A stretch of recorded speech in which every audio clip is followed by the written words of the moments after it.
Welcome to our webinar, 5 tools for vocabulary development. So the idea of this is using tools that you have, Office 365, support some vocabulary strategies that you can use with students. Now, I'll be working off of this presentation, which is also linked within our course platform. But if you have a question during the live session, there's a link at the top here, goo.gl/slides/T5X. And again, this is only for the live session. If you wanted to ask questions after the fact, if you're watching the recording, then there's a separate discussion area platform. QR code and the link that are here are just shortened ways to get to this presentation. But again, all of these materials will be linked within the course platform. So for those who haven't met me before, I'm Mary Kovach from Erie One BOCES Winnie-Rick.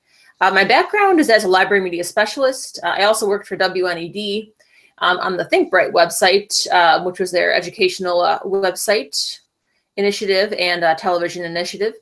And I've been at BOCES for about 12 years, maybe a little less. My son is 7 years old, and I took a little time off with him as well in between there. So let's get started.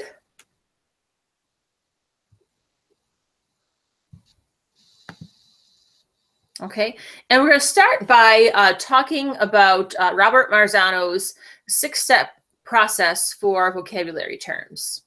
And the link that I have at the top here is just a link out to a site called studystack.com. So if I click here, this is just a little activity if I show the hint. So one of his strategies is ask students to construct a picture, symbol, or graphic blank the term or phrase. So now you know the regular hangman. Oops, no Q. No Y. Oh, there's a P. So representing the term or phrase. So again, this is just something a little extra. I will also link studystack.com in the module, but this is linked in that presentation. So let's just take a look at some of the other steps in the process as well. So first, provide students a description, explanation, or example of a new term. So sometimes it can't be explained just with words or just with the definition, but provide something for students, preferably in the context. Oh, come on, not now. Okay, there we go. Always during a presentation update, so want to be. So number 2, ask students to restate that description, explanation, or example in their own words mean to them. We'll take a look at some ways you can do this. Ask students to construct a picture, symbol, or graphic representing the term or phrase. Because one of the main tenets that Marzano said is that vocabulary does not lie solely on definitions. A lot of times in my video, something else that represents those terms. Okay, and it suggests that you engage students periodically in activities that help them add to their knowledge of terms within their notebooks. And we're going to look at a tool called OneNote today, Microsoft OneNote, which is where students can go to set up a virtual book. And we'll even look at some educator tools within that called Class Notebook. Ask students to discuss the terms with one another. Mostly you could do that in class, but certainly you could use comments within, let's say, a Word document or PowerPoint as well. And this one we'll take a look at some templates for as well. So you want to involve students periodically in games that allow them to play with the terms. So some examples that he gives might be a $200,000 pyramid. Not that they're going to get that money, but where they have to follow certain rules and describe what a vocabulary term might be. And there are some interesting PowerPoint templates that we can show. and especially some Jeopardy templates that you can use with students in class, or let's say outside of class in small groups to practice studying. Okay, so the first thing that we're going to look at is a vocabulary notebook template called a Freyer model. The Freyer model, there are some templates that I'll show in PowerPoint, but a really neat way that you can create some of these from scratch called Smart Art. So Smart Art is within what I refer to as the client of Word and PowerPoint. So the client is the actual program that's on your computer, as opposed to looking at, let's say, a Microsoft document online. When I say the client of Microsoft, and again, this can tie in with your Microsoft Office 365 account, that means the actual application that's on your computer. I'm going to search for Word 2016 because I want to use my most recent version of Word. Okay, so I'm going to open up Word, and I'm going to just start with a new document here. Okay, so now for my Word document, I'll click Insert, and you'll see that under my illustrations group here in the Insert tab, I have Smart Art. Over it, it tells you what that is. It's where you can create really any kind of graphic organizer that is customizable document. So the one that works well for this Freyer model called a matrix, and then I'm going to click on this second one, which is the title matrix. So the idea is to have a vocabulary term in the center part, attributes over here. So I'm going to click OK. That it puts in kind of some placeholder text, which I can either type right into the boxes here, or I can use this little outline that shows up here. So then I can type in my definition here, animal or plant that produces energy in, a food chain, let's say. Okay, so again, you're typing in your different elements here. And we'll talk more about some of the things that you can put into a matrix like this a little bit later. Now, you have this blue color. So if I click out of my outline, which I can always get back if I click on along the left-hand side, left, I can get my outline back here.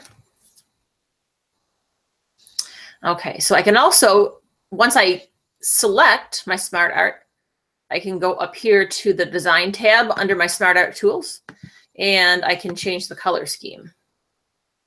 I have some different styles that I can do. Some will be sort of three-dimensional. A number of different options for this. And of course, that if I wanted to change my type matrix, notice as I kind of mouse over them, it's giving me some other suggestions. I could do that, or I also have more layouts that I can choose from here. So this is an example of Smart Art within Microsoft Word. So again, they have matrices, they have cycles, hierarchies. So pretty much any kind of graphic organizer that you can think of, you have within Smart Art that you can put into either a Word or a PowerPoint document. Oh, you know what? It looks like my session keeps closing within the presentation, the Q&A. So if you have an issue entering questions into the slides Q&A, you can always add them to the discussion area within the online platform, and I will take a look for those as well.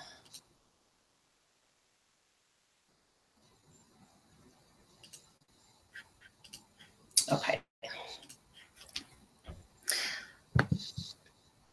So that's the Frayer model. And then I have some templates, which on the final slide of this presentation, there's a link that you can click on to download all of them. It will be a single download as a zip file. But I have some that are already in the PowerPoint format and the Word format. So if I click on the first one, which is the PowerPoint one.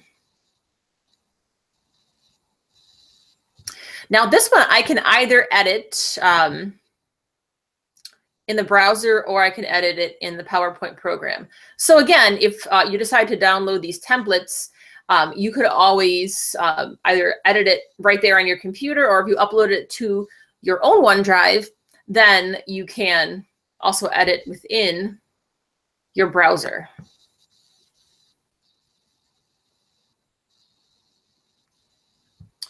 So then the benefit of the PowerPoint one is that it can sort of serve as maybe full units of vocabulary terms.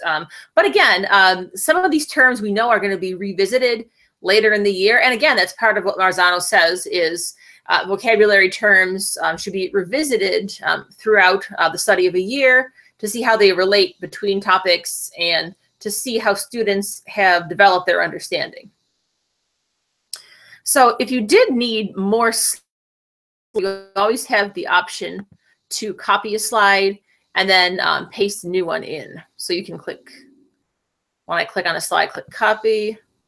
My browser, I'll have to do this by Control-C, what browser you're in, and then Control-V to paste. So then it put in that extra slide at the end. Okay, so then in this one are just some text boxes where I can type in my vocabulary term. So if it's noun, and then just click in the enter box here, I can say person, place, thing, or idea.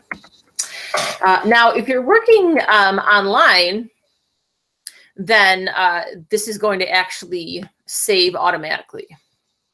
Other ways that you can edit these, you can edit them obviously in what's called the client Word template. And actually this one doesn't work as well editing it in your browser. This one works better if you actually click on, which again, these files, you would have to first put them into your own OneDrive. So same thing here. Now I'm in the Word client. And because I'm signed in as myself, if you see in the upper right-hand corner here, I'm signed in as Mary Kovac with my Erie One BOCES account. And again, if you aren't signed in, you can always click up there and then click sign in.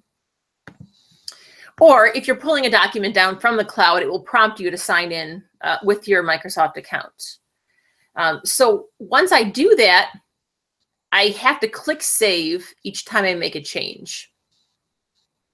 So you'll see in the upper left-hand corner here, I have my save button, but it looks a little bit different. So this one, I have what's called a save and sync. It has your old-timey floppy disk icon, but it has two green arrows by it. So what that does is any changes you make in Word on your computer, Word in your client, they sync up to your documents that you may have saved into your Office 365 in your OneDrive. So a couple of different ways that you can work with those templates. Okay, let's close out of that document here. Okay, so the Frayer model, the one that I have here is sort of a modified one where students are actually ideally putting a picture into here, and you can use the term in a sentence. But those two in the traditional Frayer model are example on this side and then non-example on the other side. And if you wanted to see some other Frayer models, some modifications, I do have a link here. If you click on the link from the presentation that says Frayer model, it's going to give you some different examples, some videos from the teacher toolkit. Okay, and then there are some other templates that you can download and some other ideas from here as well. So some variations depending on your students or your area of study. Okay, and I do have another short tutorial video linked in this presentation as well about how to use SmartArt.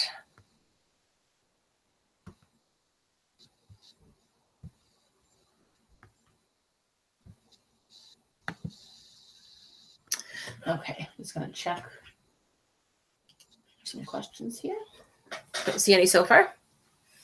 So the next thing I'll talk about are some ways that you can get pictures into, let's say, your Frayer model. Or later on, we'll look at those within OneNote.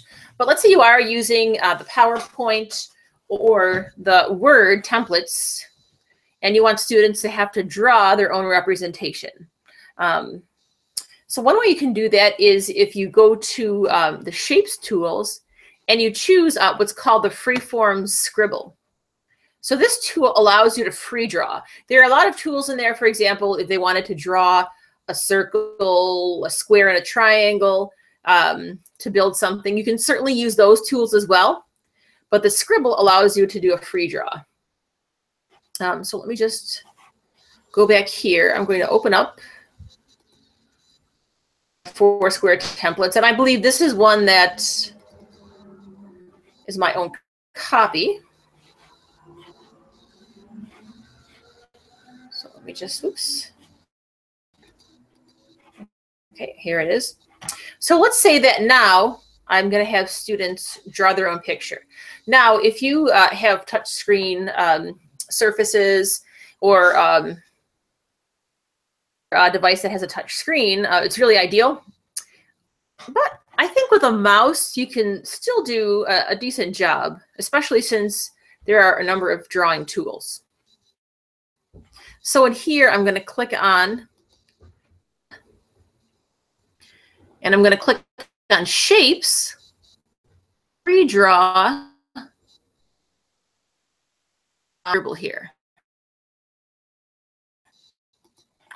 Okay. Then it looks like a little pencil. I'm just going to free draw. Now what happens is every time you pick up your mouse, well, now this is a new stroke, a new drawing. When I drew that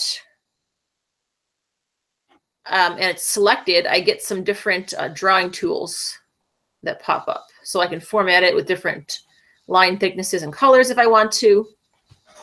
I can give it a drop shadow on the drawing. Would it look better or worse? Let me see. Could do that one with a little shadow on it. Let me see what looks good. Okay, so let's say that I choose that option. Because let's say that my vocabulary term here was reflection. So it kind of looks like maybe there's a reflection in a pool of water. If I wanted to insert another scribble, I could say this is my my water. And then I have a drawing within there. I'm going to click on my Save and Sync here in the upper left. And so those are the drawing tools. So those are between Word and PowerPoint.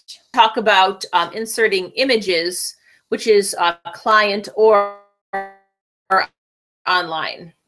So now with these, to insert and then choose online pictures. If you chose the option that just said pictures, this would be where you would have to upload a picture that's on your computer. Insert online pictures, it's going to bring up a Bing search. Go through that. And then the big difference between the client and online here is that if you're in the client of Word, you can put in more than one picture at a time.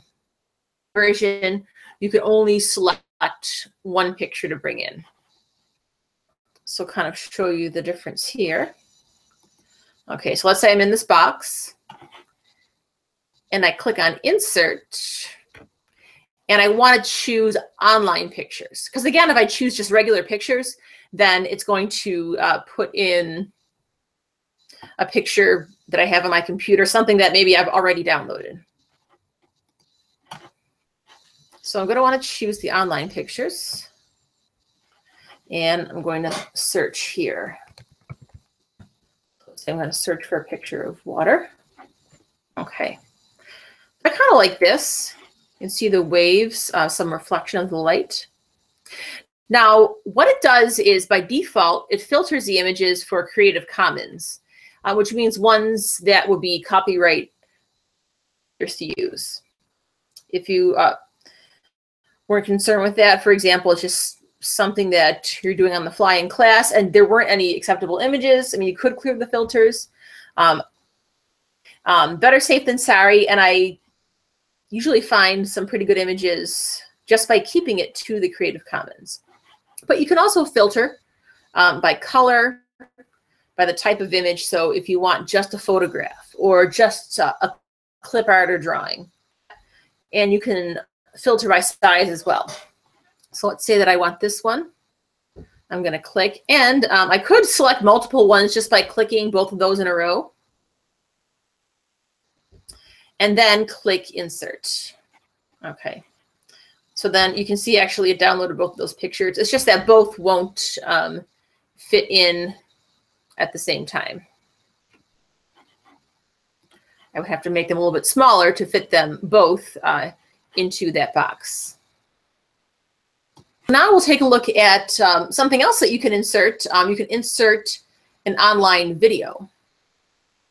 Okay, so we're taking a look at in the Word client. So again, with Word, you have to be in Word on your computer.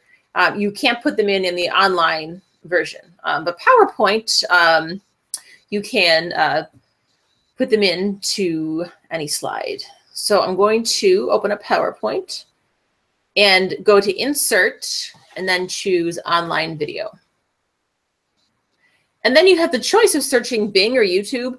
If you search YouTube, it's just going to search YouTube videos, whereas Bing, maybe there are some videos through National Geographic or some other educational website that will also be included in there. It will still include YouTube videos, but it will also include from other sources. So otherwise, the process is very similar. Okay, so I'm just going to open up my PowerPoint here. Okay, and I can start with the blank presentation. Oh, maybe I'll just do this organic one here. I'm going to create a new presentation. Okay, I'm just going to add in, let's say, just a title and content slide. Or I could just do a blank slide, put in my smart art. And I could do, again, titled matrix. Okay, and let's say that was my term. Okay, and let's say that what I wanted to do is bring in an online video that I can put here as my non-linguistic representation of that term. Okay, so I'm going to click on Insert and then go more toward the right here. So if I click on Video and click on the drop down here, I'm going to choose Online Video. Again, video on my PC is something that you have saved on your computer. The thing about that is if you put one of those videos into your presentation, you will not be able to view those online because that just links out to something that's on your computer. So in most cases, your best bet is to online, especially if you're sharing this with students. Let's see if I search for conifer from YouTube.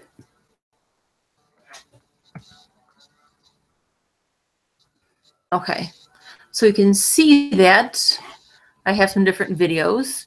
And if I kind of mouse over them, I can see where they're from. So again,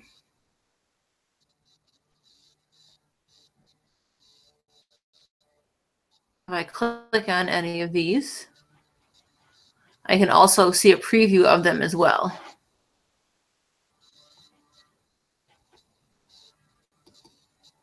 Okay, so now if I click on the link that's here in the lower left corner, it's going to open up another tab so I can watch that video. This is a Japanese umbrella pine. This is a Japanese umbrella pine, Cyanopodes verticillata. So I won't watch the full video. If it's something that I decide that I want to use, but I can make sure it's selected and then click Insert. Okay, and then I can just kind of drag it over to this area here of my Smart Art. Okay, and so when I double click, it brings it up here, and I can still view it full screen if I want to. This is a Japanese umbrella pine, Cyanopodes verticillata. So then that's how you would put videos into your Word or PowerPoint documents. So kind of nice if you have your template already, either Smart Art or one of the templates I provided, Teacher Toolkit, then you can pull a video in to kind of enhance that. So let me go back to here. Okay, and actually in that one I only had the option for so I think it depends on the settings that you have set on your computer as well. Okay, so now we're going to switch gears a little bit, although I'll certainly bring in some of these other resources into this. We're going to look at a tool called Note. So one of Marzano's strategies that he talks about is to actually have students develop terms over time in their notebooks. Now, again, this could be a notebook that is just for one subject area. It could even be one where students have their own notebook that they create and have all their subjects sort of in one vocabulary notebook so they can compare their terms. So again, if you're creating a notebook on your own from OneDrive, you would go to New, click on the drop down next to New and choose OneNote. So that's the basic kind of notebook. I'm also going to talk about creating a class notebook. So the first kind of notebook that you can create, if I click on my OneDrive,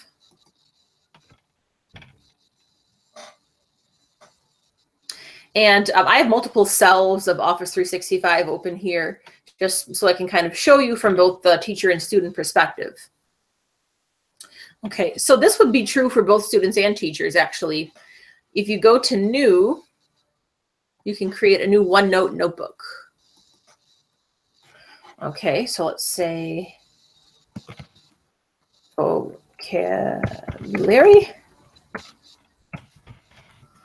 9th grade, let's see.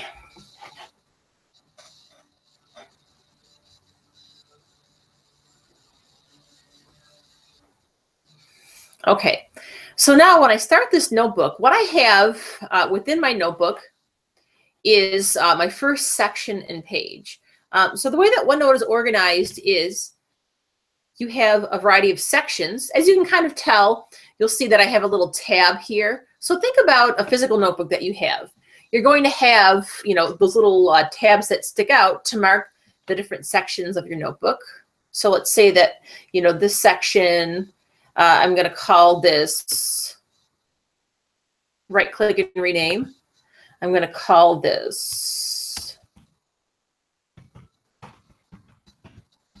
Earth Science, or I could call it now Earth and Space Science, let's say.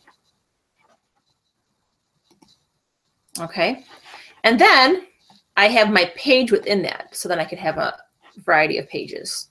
So here at the top, I can give my page a title. I can say these are going to be my solar system terms.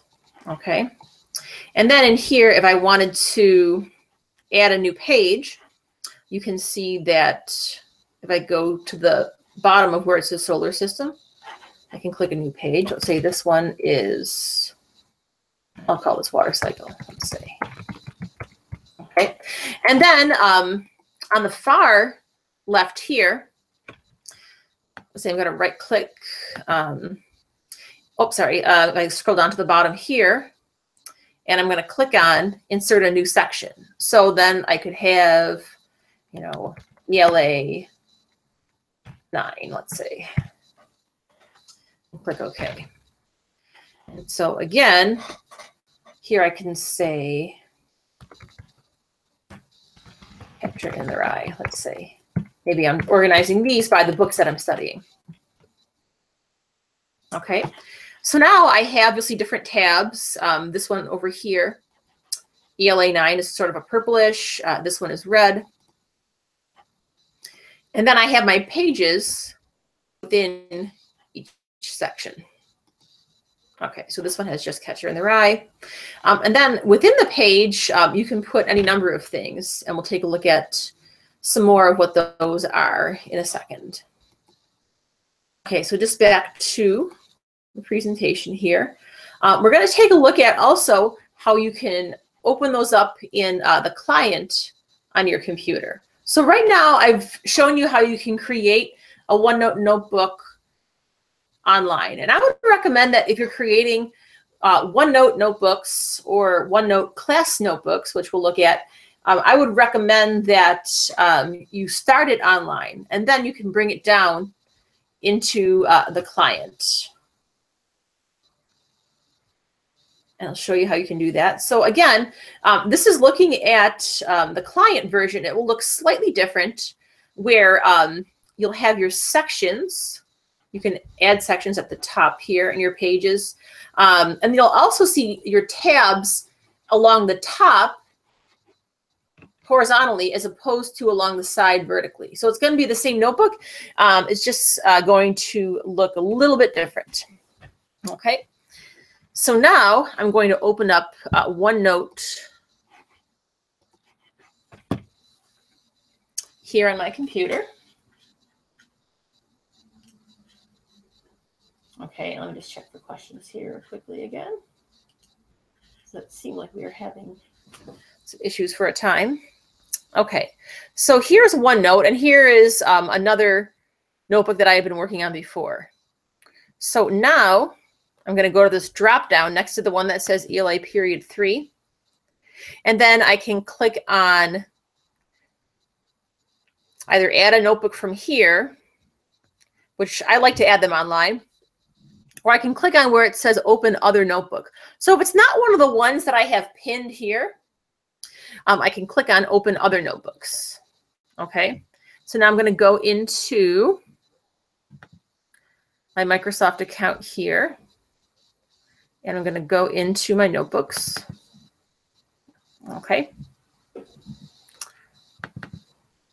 And oops, let me see which section was that in. Well, I'll open one of my other notebooks that I have here. Okay, let's go to some of my recent ones here. So let's say here's my vocabulary 9th grade one. Just going to open up that same notebook.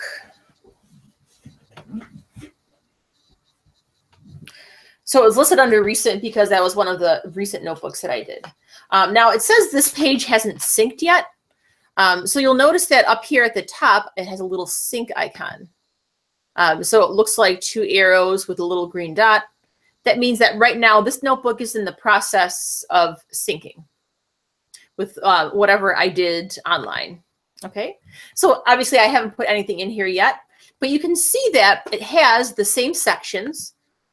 So just a little bit different in the client, the actual application on your computer. The tabs will be along the top. Okay. And then when I click on a different tab for the different sections, then you'll see along the right-hand side are the pages. So now I can either click here to add a page, or to add a section, I'm going to click at the very end, the very right of this horizontal arrangement of my sections. Okay, so now we'll look at some of the features that you have in OneNote itself and in Class Notebook. Okay, so you can either, like I said, create new pages, one term per page or one topic per page. So again, it could be where Conifer itself is a page, depending on how your notebook is organized, or it could be, again, that you would have a page about trees, and then you would list the tree classification terms on that page. So a couple of different ways that you can organize your terms. And now we'll look at some of these features that you have within OneNote. So there are some drawing tools, a bit enhanced from what you would have in Word or PowerPoint. You can attach files. So again, you could have one of those templates in Word or PowerPoint and attach them either as an attachment or show them right within the page. You can record audio or video. And you do have some different page templates that are built in too if you didn't want to recreate the wheel. Okay, and also the online version, similar to what Word had with emojis, the online version of OneNote has stickers. Okay, so notebooks can be shared through Office 365 accounts with a link. So we'll take a look at that. Same thing, obviously, with a Word or a PowerPoint document that you have in your OneDrive. Okay, so that you can see in here. So if you're in the online version of OneNote, this is where I forget the difference between the Word and the OneNote. OneNote, it's actually better online because you have sort of these free draw tools. So I have my free draw tools. There's Holden right there. Free draw tools that I can put into my OneNote. Now, if you're working online, things will save automatically. So notice how it says saved. Okay, so now if I go back, you can see that now I'm going back to OneNote on the computer, and it did sync. So it will show you up here that right now, because you have this little green circle, it's syncing the changes. So now I'm really kind of toggling back and forth between those two things. And you can see, obviously, you still have your drawing tools within the OneNote client. The shapes you can put in addition to some basic shapes, you can put in some kinds of graphs. So if you are teaching math or a number of science topics, you can also put in some graphs or some other math terminology. So again, you do have ink to math in here. So what that does is, you know, if you put in, well, I don't think it's really recognizing what I'm writing too well here. I think probably some people would have better writing than me. But they do have that ability as well for math to do that ink to equations.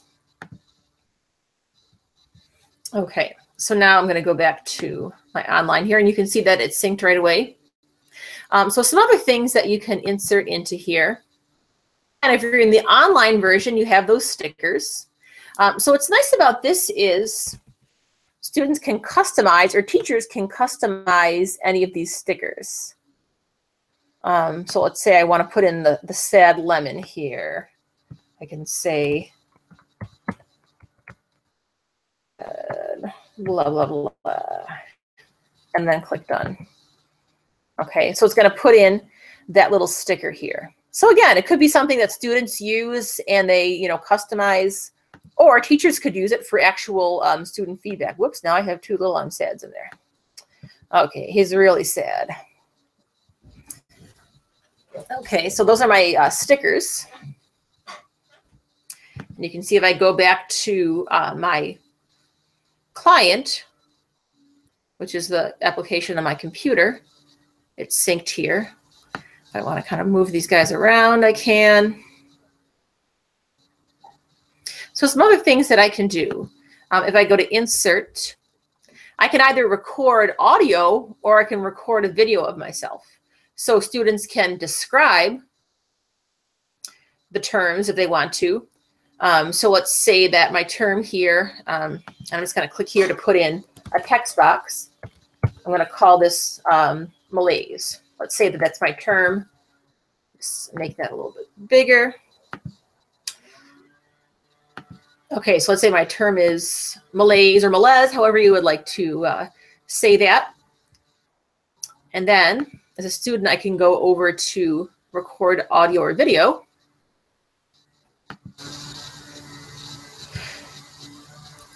And then I can record. So right now it's recording my voice.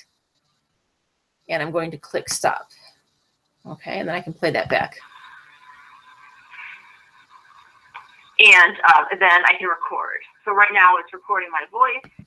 Okay, so then I put in that audio recording right here next to malaise, so that you could have students actually putting in their own notes in their own words using that. Students can also record their own video. Let's say it was something where instead of a graphic representation, it's some kind of motion that they're doing. So or they're acting something out. You could do record video as well. Don't know if we need to see that right now, but here I am. So I could record my video and I could show myself being sad. So again, this is something else that you could put into your OneNote application. Okay, so a couple of other things, and then I'll show class notebook, because really I think a lot of times it's great if you can kind of start there. Oh, one thing I forgot to sort of show in here, let me just go back here, is if I wanted to bring in some of those Word or PowerPoint files, I can either put in a file printout, which again, if I'm bringing in my 4-square template, I can click insert. So you can bring Word documents or PowerPoints right in to here. So now it's going to put that right into my OneNote. Let me click back there. Okay. So you can see that it took template here and it put it into here. So now if I wanted to, I could click and within my OneNote notebook, I have that document. So the other option is now I can put in a file attachment, or when I put the printout, it also puts in that file attachment that now I could download. And the same would go for PowerPoint. Okay, and then for sharing, what you can do is, go back to my online here. I guess I prefer to share that way. If you click share near the upper right, you know, if students wanted to share the notebook with each other, they could get a link to share with their teachers. File from the client, I can click share. So again, very similar. I can share it with specific people within my district. But I think you'll find, once we look at class notebook, that may really be the way that you want to share things with students. Okay.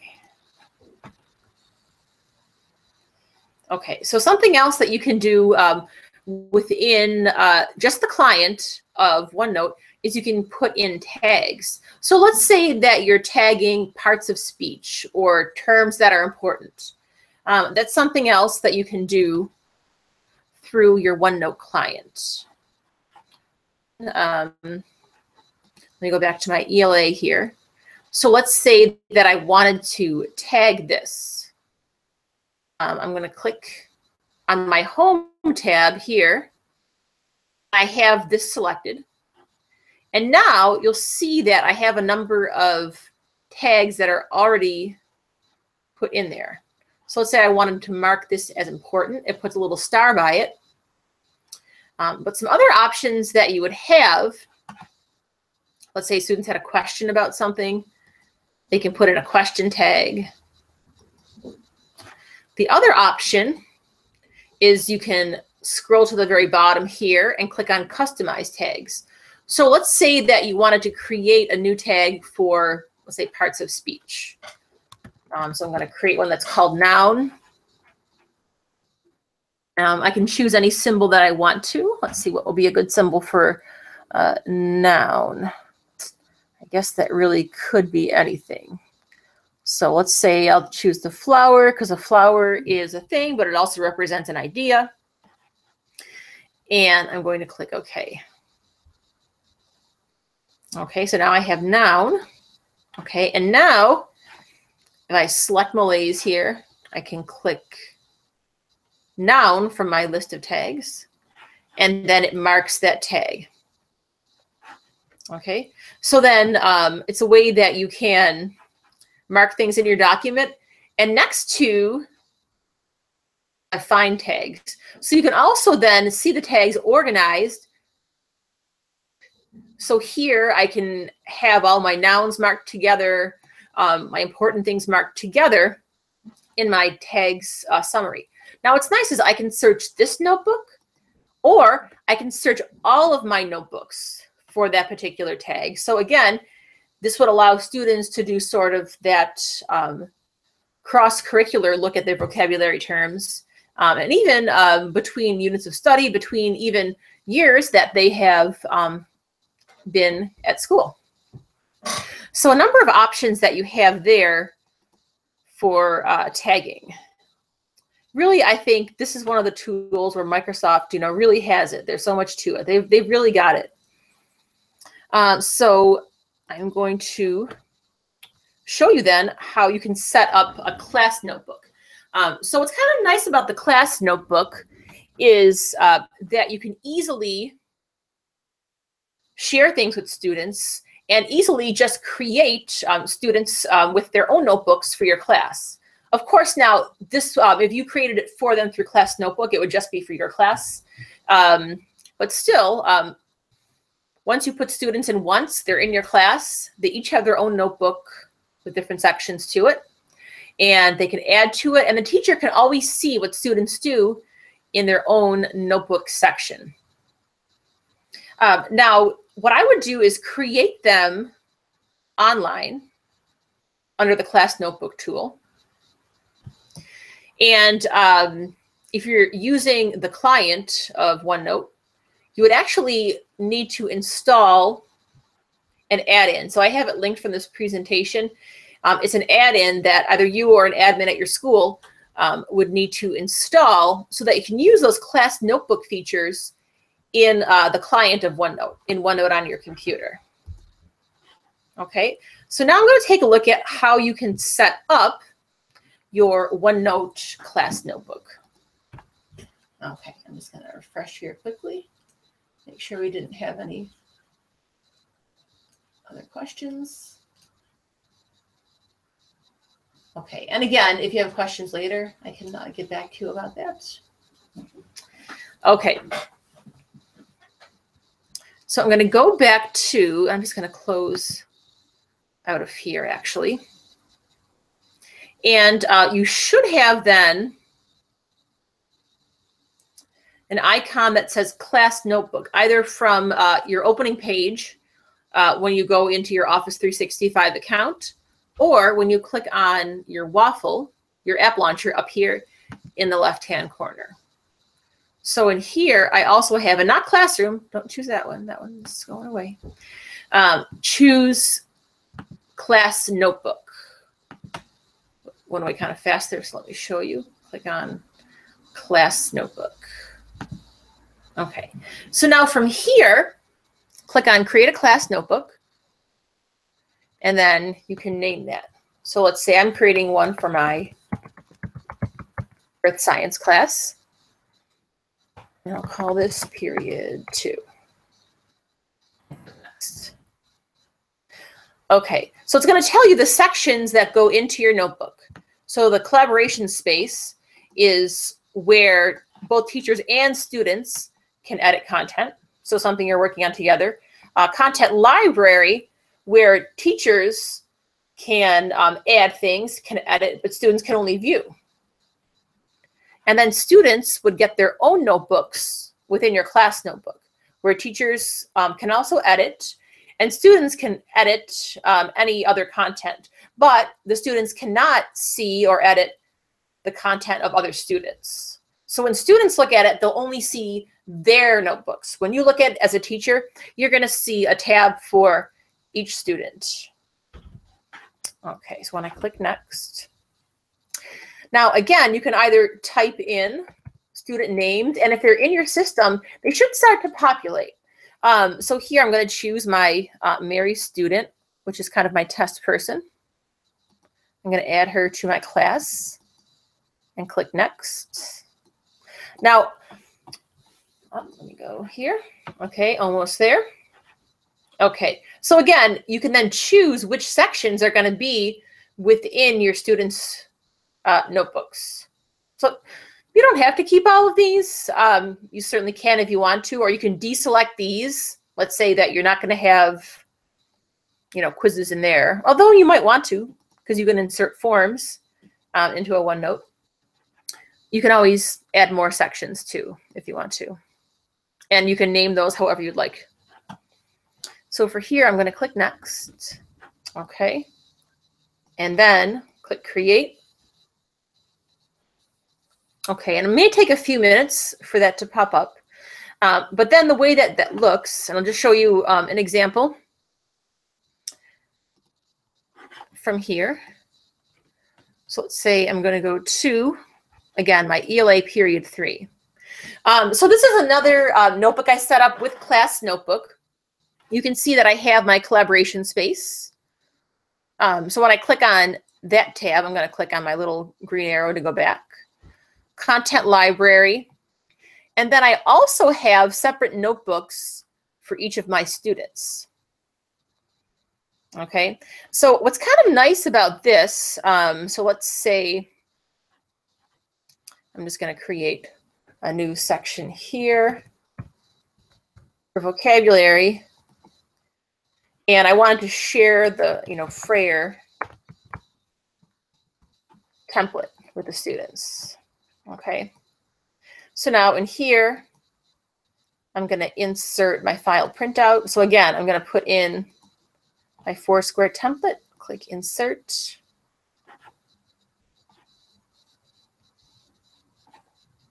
Okay, and let me go back to my OneNote here. Okay, so now I have a template ready for students. If I want to share this so that every student has a copy, I'm going to go to this Class Notebook tab at the very end. So again, this is automatic online, but this is that add-in that you would have to install on your computer if you're using the client version.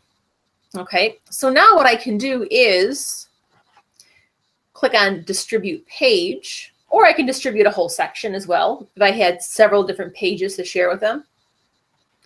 Click on Distribute, and I'm going to put this in, let's say, homework. I want students to do this for homework.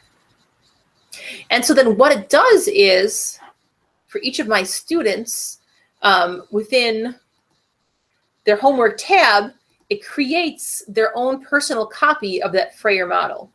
So it's a nice way to kind of push out a template, push out an assignment to all your students simply with a one-click. Let me see how we're doing here. So again, once you finish creating that notebook, you can, it's going to have you download the Class Notebook add-in.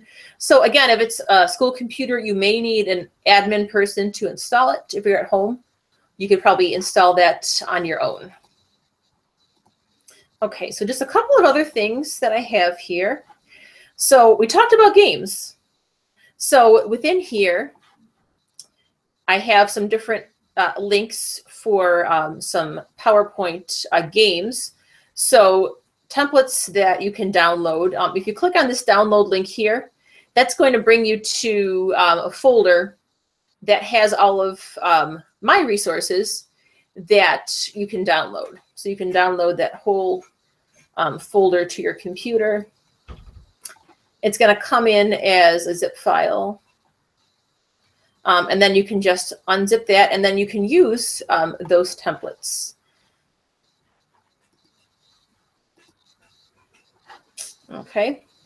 Now, the other link that I have here, this one is to another school district's PowerPoint templates. So this is from Jefferson County in Tennessee. So if you click on the games here, they also have some blank templates that you can use.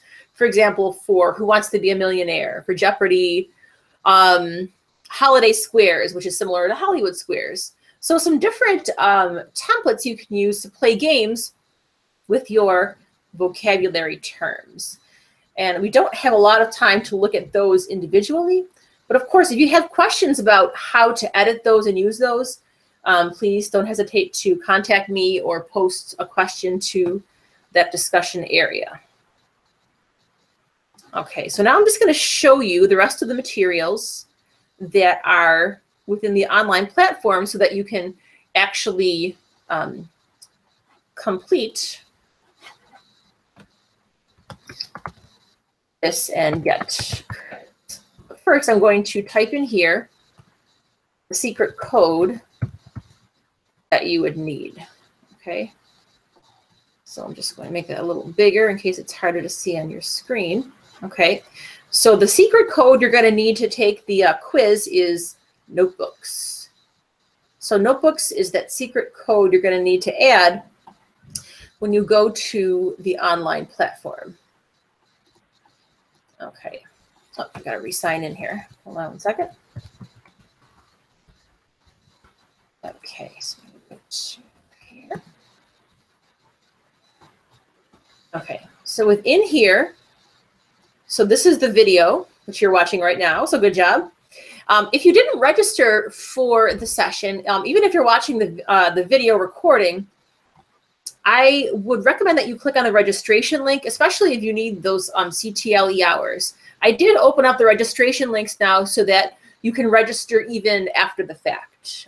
So then you can register just to make sure. I mean, you will get a certificate once you successfully complete the quiz. But also later in the year, if you wanted to kind of go to one place to get all your certificates for CTLE, you would need that information in there as well. Okay, so I have the presentation linked in 2 different formats. The PowerPoint itself, the file that you can download, and also the online version of the presentation. The questions area. So again, if you wanted to ask a question, you can click here and then click Start a New Thread to ask your question.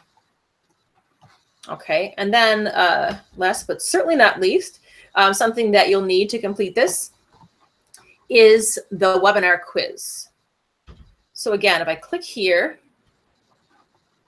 it's a very brief 5-question, actually 6-question quiz, because the last one you have to put in how you would plan to use Office 365 tools. You would need to put in the secret code. And then once you submit that, usually it's within a few minutes. If you're successful, you'll get a certificate that is emailed to you, because within here you would be putting in your email address as well. I'm just going to close out of here, and never mind this screen. When you get to here where it looks like there's nothing, you can just click back on Office 365 tools. And again, this is where you can go back and review the video, review the presentations, and if you needed to retake the quiz, you could. Hopefully you've picked up some new things that you can use. And again, if you have any questions about anything in Office 365, any of the vocabulary strategies, please let me know. little dark version of Mary here, but hopefully you were able to learn about some new tools or new strategies for tools that you may have already used within Office 365. Thank you, and I hope to see you again in some webinars. See you soon.